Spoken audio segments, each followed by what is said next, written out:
like the sheriff, but I did not shoot the deputy. Welcome, everyone, to this week's episode of Unrooted Baseball Edition. And my guest for this week's show was one of the catchers here on the baseball team, Wyatt Nebe. Wyatt, thanks so much for joining me on the show. You're very welcome. Let's start by getting to know you a little bit better. Now, a lot of people on the baseball team have been referring to you as the sheriff all season long. I've heard some stories about where this came from, but why don't you explain for yourself? So it all started with Dan Betts. He played summer ball in Reno, I think 2 summers ago. So he kind of knows the area a little bit, but he still jokes around that it's in the middle of nowhere. It's the wild, wild west, according to him and stuff like that. So he just decided to call me the sheriff, being from Reno, just joking about it, and it's absolutely stuck. I hear it all the time nowadays. They've played some sayings off of it. They do sheriff quabs for quality at bats. Every time in between innings, after I throw it down, I hear Steven Chipman from the dugout yelling, "Shoot him, sheriff." So I hear it all the time, along with many other nicknames. So it's just a normal thing nowadays. Have you ever dressed up like a sheriff in front of the guys? No, I have not, but I could. I mean, I used to be a little cowboy when I was growing up, so I could definitely do that. I would love to. If I had the giddy up, I would for sure wear it around. Halloween next year, right? I would think about it. I mean, that's a perfect time to do it. Especially if we had a Halloween game. Exactly. I would for sure wear that. You bring back the Halloween game, you wear that behind the dish, you throw somebody out at second base. And we shoot them. And then you, yeah. Perfect. That'd be perfect. I just gave you your Halloween costume right there. Now, all the way back on the first show of the year, Coach Carrion mentioned that you would make a horrible dodgeball player. And I think it was Dalton Maxwell who came on a few weeks ago, and he actually disagreed. So how would you rate your dodgeball skills? See, I don't think I would be that bad at all. I've played many games of dodgeball throughout high school and stuff with PE, and I think Carrion's wrong. I think we should have a match. At least, I mean, have a team dodgeball and see who actually comes out on top. I think, slow in the feet a little bit, but I think I could block some balls with the other balls that are in my hand. I wouldn't necessarily go and try and catch them. I mean, I feel like that's the wrong way to play it, and you risk getting out more. I think I'd play smarter than that, and for sure gun some people out. So you're not so you think it's the wrong way to try and catch the ball? Yeah, so if you got a ball screaming past you and you're going to stick your hands out and just fingertip it. Okay, well, if it's on the side, right. Yeah. I mean, if it's right at me, yeah, for sure I'll catch it. Okay. But if we're going from the side and we're trying to just stick there and just catch balls and get other people out, that's not the way I would play. Okay, fair enough. Now, who would be your first pick if you had to take somebody on the team? Who do you think would be really good? First pick of dodgeball. I'd probably pick Will, just to have the speed and agility side to side. True. I think he could get out of the way of many balls and help us there, and maybe do the little sliding catch like in dodgeball, and maybe get a couple people out. But yeah, I'd pick him. Maybe. We'll talk about dodgeball a little bit later on. Now, as a catcher, there are always challenges to try and manage a pitching staff. What do you find most challenging about being a catcher, but also the most rewarding? Definitely the most challenging is getting to know everyone. There's so many people on the staff, and trying to learn everyone's personalities, what pitch they like to throw in, how they're feeling that day. All of that plays into it, and it's on a day-to-day basis. The little things are, but the big things, that's just the fun part of getting to know everyone. Every pitcher's different. You're not going to see one and the same. That's the fun part about it. But at the same time, that's the most challenging, is because they are so different. But it's definitely rewarding. You get to know the guys. You build that relationship. I don't think there's any other relationship on the field like pitching and catching. We learn how to bond together. I mean, we'll butt heads at the beginning, or if I call a pitch and they're not wanting it, I'll go talk to them. But you learn. It's a little take and give in the relationship, but it's definitely fun getting to know the guys in a different way.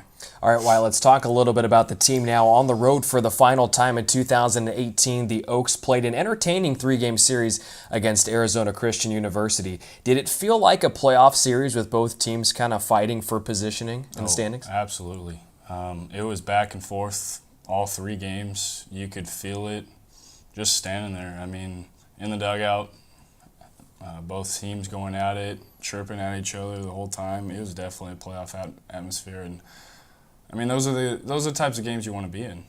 It's more fun being that way. Yeah, you like beating up on teams and just putting up a 10 spot against them and stuff like that, but it's definitely more fun to be head-to-head with them, going back and forth, and then it'd be better to come out on top. Yeah, but the Oaks did have the comeback mentality on display several times over the course of the weekend, maybe not coming back to complete the comeback, but down early at times and then midway through making it a game. What instilled that type of mentality in this group of guys? Just the mentality that we're never out of a game. We can come back from any deficit. I know we've been down, I think 8+ sometimes this year, and we just chip away. Mm-hmm. We always know that our bats can do what they can and score runs. I mean, we definitely trust in that and believe that we're not too far away from a win. Now, over the course of the season, we've seen more and more pitchers used in high-leverage situations, and maybe these guys weren't accustomed to being in some of these roles earlier in the year. How do you think they've responded being in these situations for the first time? We've definitely had some pitchers step up.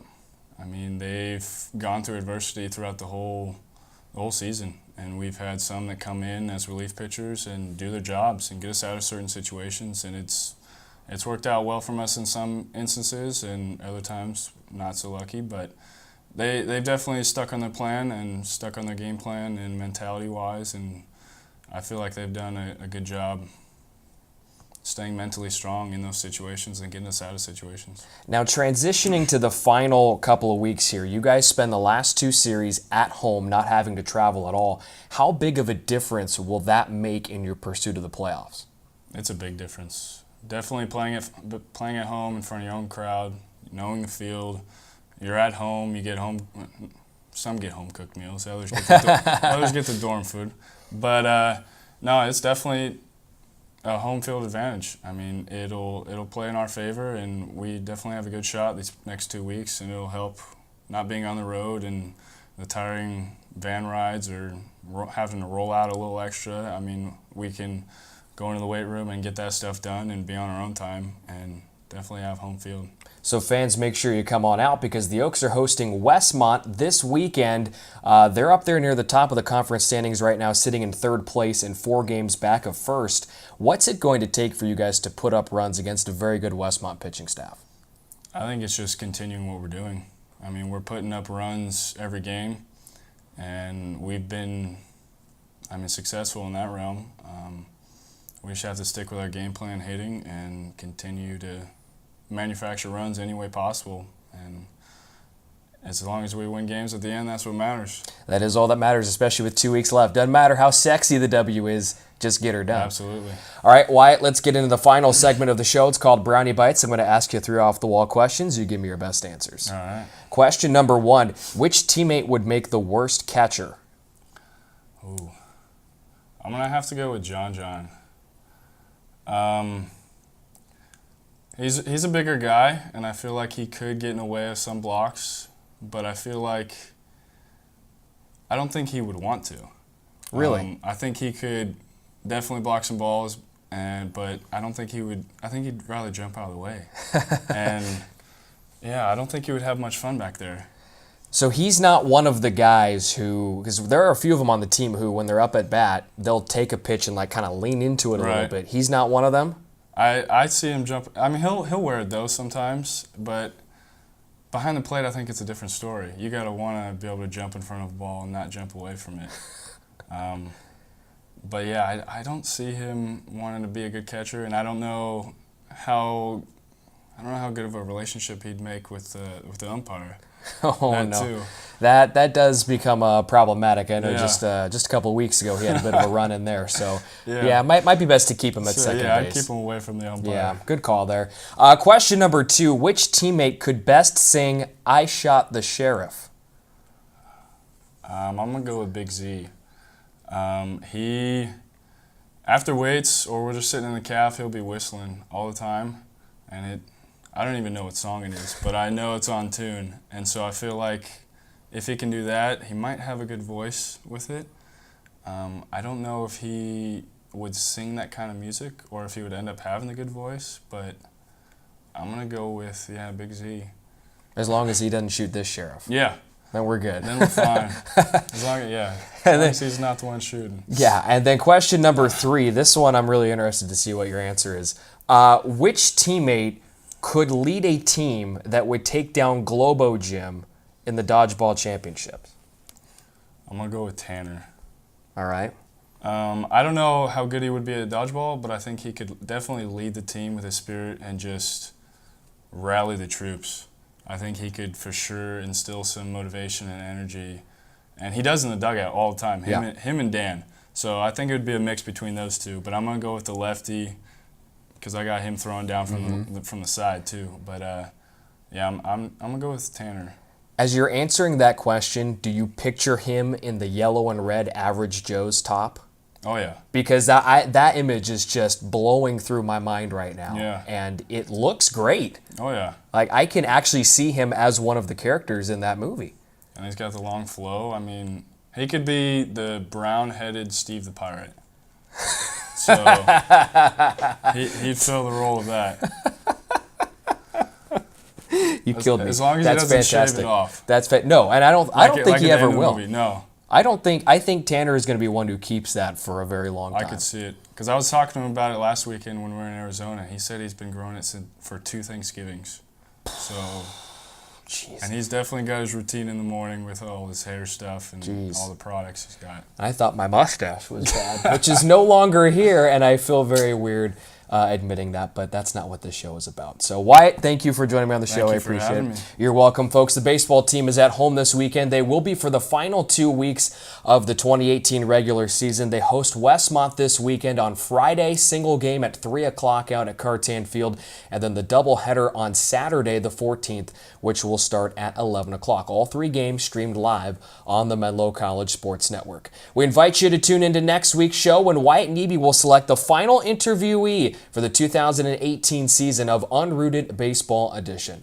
Until then, we'll see you next week. Take care, everybody. I shot the sheriff.